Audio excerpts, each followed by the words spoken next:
Assalamualaikum warahmatullahi wabarakatuh. Nama saya Agus Sanusi. Saya dari Universitas Nasional Pasim. Dalam kesempatan kali ini saya akan sharing mengenai komunikasi nonverbal. Secara definisi, komunikasi nonverbal itu bisa dikatakan pesan yang tanpa kata tapi punya makna. Dan juga komunikasi nonverbal ini juga dia fungsinya menguatkan pesan verbal. Jadi kalau misalnya yang awalnya saya tuh bahwa nonverbal itu berarti ya udah tanpa kata, jadi cuman gerakan tubuh, cuman postur tubuh. Nah tapi ternyata nggak hanya itu, ternyata komunikasi nonverbal itu menguatkan komunikasi atau pesan verbal yang telah disampaikan sebelumnya. Misal ketika kita pagi-pagi bertemu dengan rekan kerja, kita akan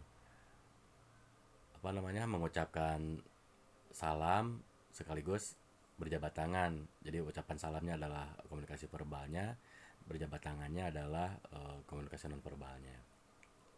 Kemudian ada juga yang kata-kata yang intonasinya berbeda. Nah, yang intonasinya biasa itu adalah komunikasi verbalnya. Nah, komunikasi yang non verbalnya itu yang nadanya beda gitu. Misalnya eh, Agus bisa tolong ke ruangan saya, please. Nah, misalnya itu please-nya itu dia termasuk komunikasi nonverbal.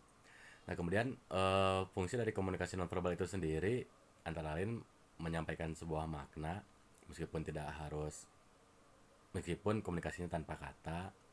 Kemudian bisa mempengaruhi orang lain juga. Ya seperti tadi dengan jabatan tadi kan itu bisa mempengaruhi orang lain. Kemudian mengatur alur percakapan. Nah, ini yang tadi melalui intonasinya.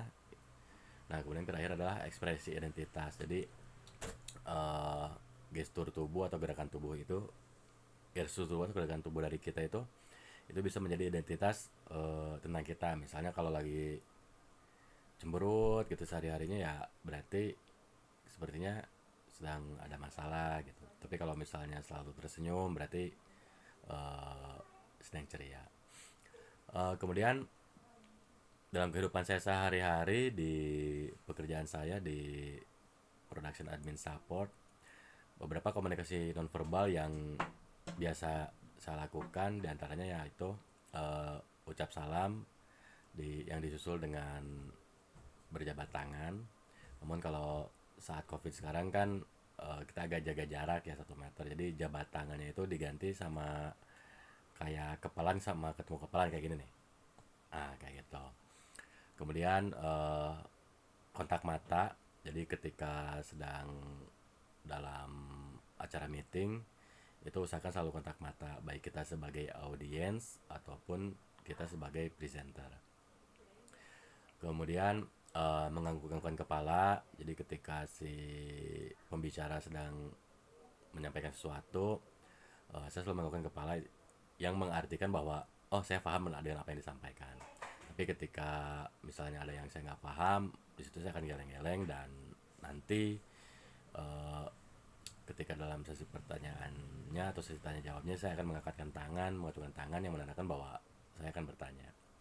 Kemudian selain itu juga eh, saya akan selalu berusaha untuk tersenyum ketika berdiskusi dengan rekan-rekan kerja saya, karena kan dalam bisnis atau dalam perusahaan itu customer itu nggak hanya eksternal customer tapi ada juga internal customer, di mana internal customer itu adalah mereka-mereka yang eh, saya layani keperluannya, mereka yang perlu material misalnya, atau mereka yang perlu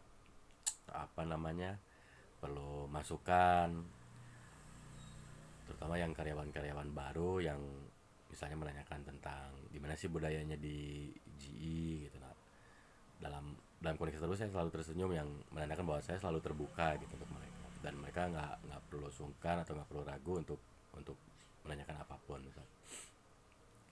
Kemudian dalam pekerjaan sehari-hari saya dibantu oleh operator kren atau operator forklift, dan saya akan membantu mereka dengan memberikan isyarat tangan.